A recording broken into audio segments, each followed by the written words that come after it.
Viscera Harina, माटी के पुतले काहे को विसारा हरीना,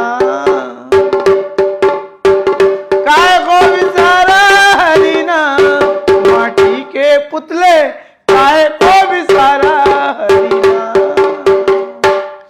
भैया राम राम, हमें बुंदेली चुगली से नीचे देश दुनिया में लोकप्रिय उद्योगी चैनल बुंदेली चुगली देखे तुम्हारे हमारी विदा की आदि सागर संभाग के मुख्यालय सागर से, जहाँ पे बुंदेलखंड मेडिकल कॉलेज के लेके जो शिकायतें खबरें और सब चीजें आ रही थी, वो के लेके आज थे कि विधायक शैलन जैन ने पहुंच के निरीक्षण करो। विधायक शैलन जैन पहुंचे, पीपी व किट जो होता है स्पेशल व किट लगा के उनने मरीजन की परिजन से बातचीत करी और उनकी कुशल क्षेम जानी। जहाँ एक सामान्य बात है कि भैया कौन विधायक उनको निरीक्षण कर रहा हो जावा, लेकिन कोरोना काल में जब महत्वपूर्ण घटना इसे हो गई, कहा से एक तरफ समाज में स्थिति आए कि भयावह स्थिति कोरोना की हो रही, आदमी हैरान परेशान है, नेता नगरी वाले घरे बैठ गए, अधिकारी बेचारे दिन रात मेहनत कर रहे, जैसो कर रहे, कर्मी में लगे, निर्देश सब मिल रहे और जनता तड़प रही, परेशान हो रही। ऐसी स्थिति में एक विधायक अगर पीड़ित जनता के बीच पहुंच जाए तो फिर खबर बन जाती से कहा से कोरोना काल में को नहीं हो रहा, देख भी नहीं मिल रहा, घर वाले साथ संग नहीं आ रहे, कैसे नहीं दूसरे को कोरोना लग जाए। ऐसे समय में विधायक शैलन जैन तक पहुंच गए और डॉक्टर सत्येंद्र मिश्रा जो उनकी हालत गंभीर है, उनके ट्रांसफर होने करोड़ों को पैसे हिस्सा जो उनके फंड में विशेष उन्हें सुविधा दी जाए, हैदराबाद में उनको इलाज होने ऊके लेके भी उतने बातचीत उन्होंने करी। तो देख रहे रहिए सागर से स्पेशल खास रिपोर्ट बीएमसी से। सागर के बुंदेलखंड मेडिकल कॉलेज को जो नजारा है, जहाँ पे कोरोना की सुरक्षा से बचने के लिए सुरक्षा कवच वाली किट पहन के इतने पे डॉक्टर के संगे घूम रहे जे हैं विधायक शैलन जैन। ऐसे में पहचान नहीं पा रही हो कहाँ से किट पहने, तो पता नहीं चलो कि डॉक्टर आए कि मरीज के परिजन आए कि कुआं, लेकिन हम बता दें विधायक शैलन जैन और जो सागर के विधायक हैं, कोरोना काल में जब नेता नगरी वाले सब अपने घरे बैठे और मानवता को विनाश बैठे बैठे देख रहे, ऐसे समय में जितने पहुंच गए, मरीजन के बीच पहुंचे, मरीजन के परिजन से बातचीत करी, डॉक्टर के संग एक मरीज के पास जाके उनके बेड पलंग से उनके बारे में पूछो कि ये का कैसी तकलीफ है, का समस्या है, का हैरानी है। शैलन जैन ने जो कदम उठाओ उनको क्या वो हतो कि हम ही के लाने आए हैं, कैसे ऐसे पे आदमी घबरा कर ज़्यादा मर रहा, बीमारी तो इलाज है, उनको बीमारी से मुकाबला ह्यूमिनिटी पावर बहुत चाहिए, रोग प्रतिरोधक क्षमता, अंदर को आत्मबल सबसे ज़्यादा मजबूत चान है। ई के बाद में बाकी चीज़ें इलाज तो मिल ही रहो, लेकिन आदमी घबरा के ज़्यादा मर रहा। अव्यवस्था की शिकायत लगातार मिल रही थी, इसे भी आए हैं तो और सुविधाएं बढ़ावे के लाने विचार विमर्श चल रहा है, बातचीत चल रही है और हर संभव सब मदद उपलब्ध कराई जाए ताकि सागर संभाग के मरीजन के मेडिकल कॉलेज को पूरा लाभ मिल पाए। ये पूरे बारे में दौरा के बारे में क्या कह रहे शैलन जैन विधायक सुन लो। विधायक हैं जो कोविड आईसीयू में गए, क्या ऐसी जरूरत आन पड़ी? देखिए, जिस तरह की शिकायतें प्राप्त हो रही थी, जो परिजन मरीजों के परिजन बाहर हैं और जिन्हें सही जानकारी नहीं मिल पा रही है, तो मुख्यतः जो मुझे ध्यान में आया कि मेन जो समस्या है वो जानकारी का अभाव है। जानकारी के अभाव में तरह तरह की भ्रांतियाँ, तरह तरह के विचार जो है जो हमारे परिजनों के मन में आते हैं, तो उनका वेरिफिकेशन करने के लिए भौतिक सत्यापन के वास्तव में जो वो कह रहे हैं वो सही है या नहीं है, और अगर सही है तो उनमें हम क्या सुधार कर सकते हैं, सुविधाओं में और इजाफा क्या कर सकते हैं। क्योंकि बड़ी उम्मीद और विश्वास के साथ लोग जो है बुंदेलखंड मेडिकल कॉलेज आते हैं, तो वो सारी समस्याओं को देखने के लिए, वस्तु स्थिति की जानकारी लेने के लिए डॉक्टरों की भी बातचीत सुन के, मरीजों से बातचीत करके हमने इस तथ्य पे पहुंचा हूं कि मैंने 8 मरीजों से बात की। 8 मरीज में से एक मरीज जो महिला है, अपने सिंधी कॉलोनी की है, वो उन्होंने ज़रूर थोड़ी नेगेटिव बात कही, हाँ कोई नहीं आ रहा है, कुछ नहीं हो रहा है, इस तरह की जनरल बात। बाकी 7 पेशेंट्स ने कहा डॉक्टर रेगुलर आ रहे हैं, रेगुलर दवाई दी जा रही है। खाने के विषय में मैंने पूछा तो उन्होंने कहा खाने की क्वालिटी बहुत अच्छी है, उसमें कहीं कोई समस्या नहीं है। मैं समझता हूँ कि एक ट्रांसपेरेंसी व्यवस्था बनाने की आवश्यकता है।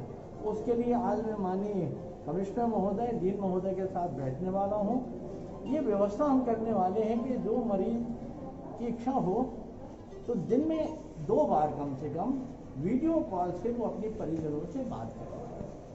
कोशिश तो ये कर रहा हूँ कि हम सीसीटीवी कैमरे ऐसे लगाएं कि जब डॉक्टर का विजिट हो तब हमारे सीसीटीवी कैमरे ऑन हो, डॉक्टर का उनके साथ संवाद, ये सारी चीज़ें और परिजनों की स्थिति, वो सारे के सारे जो है पेशेंट की स्थिति वो परिजन देख पाए। ये व्यवस्था करने की हम सोचा तो हमने ये भी था कि पीपीई किट पहन के अगर परिजनों में से कोई एक व्यक्ति अपने मरीज से मिलने जा पाए, लेकिन डॉक्टर्स का ये कहना है कि इससे इन्फेक्शन और भी बढ़ने की संभावना है। मैंने जब डॉक्टर पिप्पल को और अन्य लोगों को बताया कि आज हमारी ये इच्छा है तो नहीं हो सकता, कैसे होगा, बड़ी रिस्क है। और जब वो पीपीई किट हम पहनते हैं तो ऐसा फील होता है कि ये कब निकाल दूँ, पूरा ऐसा सफोकेटिंग हो, एयर टाइट हो जाता है। एक एयर टाइट व्यक्ति कितने समय तक उसमें रह पाएगा, ये बहुत सोचने का विषय है। तो मैं डॉक्टरों के और नर्सिंग स्टाफ के जो स्वीपर हैं, जो फ्रंट लाइन वर्कर्स हैं, वे विशेष रूप से उनको सैल्यूट करता हूँ कि किस तरह से वो काम कर रहे हैं। 2-2, 4-4 घंटे वो ये अप्रैल और मई की गर्मी में निश्चित रूप से सराहनीय काम है। और आपने वो डॉक्टर सत्येंद्र मिश्रा के मामले में सीएम साहब से बात की और अब वो हैदराबाद से एम्बुलेंस आने वाली, इसका कोई अपडेशन या कोई? जी, वो चलने वाले हैं। उन्होंने 18,25,000 रुपये की दरकार की है। वो 18,25,000 रुपये का चेक जो है रेड क्रॉस से माननीय कलेक्टर महोदय ने बना दिया है, लेकिन आज इतवार का दिन है, इसलिए आरटीजीएस करने में थोड़ी असुविधा हो रही है। हालांकि बैंक ऑफ इंडिया के मैनेजर से कलेक्टर महोदय बात कर रहे हैं। वैकल्पिक व्यवस्था के रूप में हमने अपने कुछ निकट के लोग जो हैदराबाद, सिकंदराबाद में हैं, उनसे बात की है कि वो अभी तत्कालिक रूप से उनको ऑनलाइन पेमेंट कर दें या कैश दे दें और बाकी व्यवस्था फिर हम लोग यहाँ से कर देंगे। मैं समझता हूँ ये सारी समस्याएं में निजात पालेंगे। और जैसा कि कल गांधी भी थे, जो बातचीत हुई है, आज उनको वेंटिलेटर पे लेंगे, वेंटिलेटर पे लेके ऑब्जर्व करेंगे और जब वो बिल्कुल सेटल हो जाएंगे फिर उनको एयरलिफ्ट करके ले जाएंगे।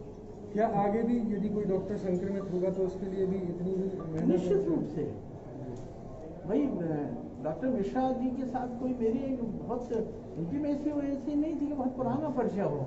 मेरी तो एक आध बार, 2 बार टेलीफोन पे बात हुई।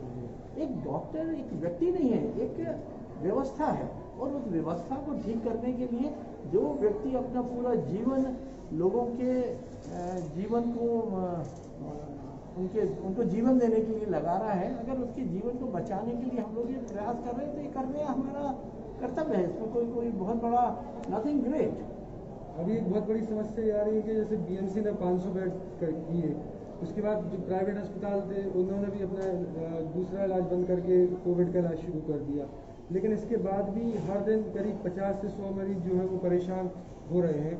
तो ऐसे में आगे जो बात चल रही है कॉलेजों में आइसोलेशन सेंटर खोलने की, तो उसमें क्या आज जो हम लोगों की चर्चा हुई सुबह 10 से 11 वाली जो मीटिंग जो माननीय कलेक्टर महोदय और प्रमुख फ्रंटलाइन वर्कर्स और लोग करते हैं, उसमें मैंने कलेक्टर जाहिर की थी कि मैं भी उसमें बैठना चाहता हूं, क्योंकि जो वो कर रहे हैं और जो हम कर रहे हैं वो लक्ष्य एक ही है। तो कुछ चीज़ें हम शेयर कर सकते हैं, कुछ चीज़ें वो शेयर कर सकते हैं। तो आज उस बैठक में था तो ये निर्णय हुआ है कि जो हमारी ये BTIRT का भी अधिग्रहण हम लोग कर रहे हैं। BTIRT को भी अस्पताल में कन्वर्ट करने के लिए तैयारियां चल रही हैं। उस संबंध में डॉक्टर संतोष राय जी से बात हुई है, वो उसमें मदद कर रहे हैं। और ये हमारा जो सरकारी अनुसूचित जाति वर्ग के विद्यार्थियों के लिए जो छात्रावास बनाए गए हैं, वो छात्रावास में भी अस्पताल के रूप में उनको परिवर्तित करने के लिए एडहॉक व्यवस्था कैसे हो सकती है, ताकि ऑक्सीजन लाइन, जैसे ये ऑक्सीजन लाइन है जिसके बगैर कुछ नहीं हो सकता। सब किसी भी स्थान को, धर्मशाला को अस्पताल के रूप में कन्वर्ट करने में सबसे बड़ी समस्या ये इक्विपमेंट तो ठीक है, हाई फ्लो ऑक्सीजन आप लगा लेंगे, वेंटिलेटर आप लगा लें, इस सब में थोड़ा वक्त लगेगा, लेकिन हम लोग आगामी जो परिस्थितियां हैं उनको देखते हुए बहुत जल्दी बेड की सुविधाएं बढ़ाने पे हम लोग पूरी ताकत से। विधायक शैलेंद्र जैन से भैया मीडिया वाले ने बात करी, बुंदेली चुगली ने खास बात करी कि भैया जो तो ठीक है, तब निरीक्षण कर लो, लेकिन मरीजन की सुविधा के लाने कछु हो रहा हो क्या ऐसी है, सब मचो है बिल्कुल। तो उनने जो बताया वो सुन लो तना। ने बड़ी दरिया दिली के साथ NRHM और सबके माध्यम से हम लोगों को कोविड के लिए बहुत सारा स्टाफ सैंक्शन किया है। वायरोलॉजी लैब की भी कैपेसिटी हम बढ़ाना चाहते हैं ताकि 24 घंटे के अंदर उस व्यक्ति को उसकी रिपोर्ट मिल जाए। बहुत सारी शिकायतें इसी बात को लेके हैं कि 4 रोज हो गए हमें अभी तक अपनी रिपोर्ट का पता नहीं कि हम पॉजिटिव है नेगेटिव हैं, हम घूम रहे हैं और अंदर भी उनको कोई विशेष इलाज नहीं मिल पा रहा है। तो आपके माध्यम से भी मरीजों से भी जो पॉजिटिव आ गए हैं उनसे निवेदन करना चाहते हैं कि ये वायरस से जनित हमारी समस्या है, बीमारी है। इसका सबसे बड़ा जो इलाज है वो आपके शरीर के अंदर मौजूद है। आपकी जो इम्यूनिटी है, जो रोग से लड़ने की आपकी जो क्षमता है, वही क्षमता सबसे ज़्यादा कारगर है। आप देख रहे हैं ना कि गांव में कम फैल रहा है। गांव के लोगों की इम्यूनिटी शहर के लोगों के मुकाबले ज़्यादा है, इसलिए वहाँ फैलने की कम संभावना है। तो आपके अंदर की रोग प्रतिरोधक क्षमता उससे लड़ेगी, लेकिन उसके साथ में जो मिनिमम ट्रीटमेंट जो ICMR और उससे जो चिन्हित है उसको हम लोग दे रहे हैं। तो वो दिन में एक बार जैसे एक दवाई देते हैं अपनी एंटीबायोटिक एजिथ्रोमाइसिन 24 घंटे में एक देना है, और इसके अलावा जिंक कोविड है, विटामिन C है, ये दिन में एक बार या 2 बार देनी है। तो पेशेंट में ऐसा लगता है कि बीमारी को देखते हुए looking to the size of and kind of बीमारी डिजीज हमें इलाज नहीं मिल पा रहा। तो मैं डॉक्टरों से भी आज भी बात की, व्यक्ति को प्रतिदिन काउंसलिंग की जरूरत है। काउंसलिंग करके ही हम मरीज को ये बता पाएंगे कि जितना इलाज आवश्यक है वो पूरा दिया जा रहा है। और अब इसमें चूंकि सबसे ज़्यादा संक्रमण होता है लंग्स का, लंग्स के संक्रमण के बाद उसको ठीक होने में बहुत टाइम, क्योंकि मेरी श्रीमती जी भी कोरोना पॉजिटिव हो गई थी। मैं देख रहा हूँ कि आज 12वां-13वां दिन है, लेकिन वो चल नहीं पाती, तो सीढ़ियाँ चढ़ती हैं, हाँफने लगती हैं, लंग्स बहुत अफेक्टेड हो जाते हैं। तो उस समय महीना, 1.5 महीना, 2 महीने भी व्यक्ति को ठीक होने में लग रहे हैं। इसलिए मैं आपके माध्यम से निवेदन करना चाहता हूँ कि चिंता करने की ज़रूरत नहीं है, हम सब लोग पूरी ताकत के साथ लगे हैं। लेकिन सबसे बड़ी चीज़ जो हमने पाई है कि लक्षण की शुरुआत में ही आपने अपना टेस्ट करना चाहिए, उसके संबंधित दवाइयाँ लेना चाहिए। हम आम भारतीयों में ये टेंडेंसी है वेट एंड वॉच, और हम खुद डॉक्टर हैं, हमें थोड़ा बुखार, हमारे घर में 5 महिलाएं जो हमारे किचन में काम कर रही थी कल पॉजिटिव निकली। वो क्या कर रही थी, उनमें से एक महिला को बुखार आ रहा था 4 रोज से, तो वो बुखार की दवाई खाई जा रही थी, खांसी हो रही थी, वो खांसी की दवाई खाई जा रही थी, और उन्होंने वो दवाई बाकी सबको भी खिला दी। तो बुखार की दवाई ऐसे नहीं खाना है, क्योंकि वही तो लक्षण है। और लक्षण को देख के अगर आपने उनको पहचान करके तुरंत इलाज कर लिया तो बहुत जल्दी ठीक हो जाते हैं। लेकिन अगर आपने विलम्ब किया तो विलम्ब सबसे बड़ा कारण है, विलम्ब नहीं करना है। ये हम आपके माध्यम से सागर की जनता से निवेदन करते हैं। ठीक है, अच्छी बात है, राजनीति से हट के अगर थोड़ा सा मानवीयता को, इंसानियत को भाव हुई है, तो हमें लगा कि कोविड काल में जो एक बड़ा उदाहरण है कि एक विधायक कोविड मरीजन के ICU में पहुंच के और उनसे बातचीत कर रहा हूँ, उनकी समस्या की जान रहा हूँ। कहाँ से घर वाले नहीं जा रहे कि ऐसे ही ससुर को, सास को कोरोना हमें लग जाए, लेकिन ऐसे समय में किट पहन के जैसे भी जो संसाधन से पहुंचे, और फिर मेडिकल कॉलेज की सुविधा बढ़ावे के लाने भी प्रयासरत रहे कि उन्होंने जो बात कही अगाई पे भरोसा कर जाए। तो हमें लगा इंसानियत और मानवता के लाने जब बड़ी घटना है कैसे अगर एक विधायक घर से निकल के आओ और ऐसा कर रहा हूँ। पिछले दिन गोपाल भार्गव भी आए तो उन्होंने समीक्षा करी थी सागर में अधिकारियों के संग और कायसों के प्रभार को क्षेत्र तो अधिकारियों से समीक्षा करी। कुल मिला के स्थिति यह चाह रहे भैया कि अब ये मानवता के संकट पे हर आदमी के बाहर निकल के आने हैं जिनसे समाज को हौसला बढ़े। कैसे हौसला ये बीमारी को सबसे बड़ा इलाज है, अंदर की ताकत आत्मबल सबसे बड़ा इलाज है। बाकी एक इलाज और है भैया, जैन संत है एक जन के हम सुन रहे थे उन्होंने बहुत अच्छा इलाज बताओ। वो इलाज जो है कि फटकरी हो ना, फटकरी के पानी से कुल्ला करना, फटकरी घोर दो पानी में, वही पानी से कुल्ला करना रात के सोने से पहले जगने के बाद, और घर के मटका अटका जो पानी पियो तो वही फटकरी घोर घोर के वो पानी पियो। अगर घरे तक फटकरी को पानी जाए तो कोरोना को बाप आया सास को तो कुछ नहीं हो सका। साधारण इलाज है, बचवे के इलाज सबसे अच्छा तरीका है। अब हम ले रहे हैं खबरों पर बने रहे जरा। निर्माण निर्माण निर्माण दमोह जिला की सबसे बड़ी लोहा और सीमेंट की दुकान 1991 से जनता की सेवा में तत्पर है। फॉर्चून जो असली टीएमटी है वो के मध्य प्रदेश के डिस्ट्रीब्यूटर ही भैया जई है। सबके दे माल जई असली माल, दमदार माल, जानदार माल और शानदार माल। अपने सपनन को आसियाना बनावे के लाने एक बार जरूर आओ और निर्माण की सेवा को लाभ उठाओ। निर्माण निर्माण निर्माण निर्माण निर्माण निर्माण दमोह जिला की सबसे बड़ी लोहा और सीमेंट की दुकान 1991 से जनता की सेवा में तत्पर है। फॉर्चून जो असली टीएमटी है वो के मध्य प्रदेश के डिस्ट्रीब्यूटर ही भैया जई है। सबके दे माल जई असली माल, दमदार माल, जानदार माल और शानदार माल।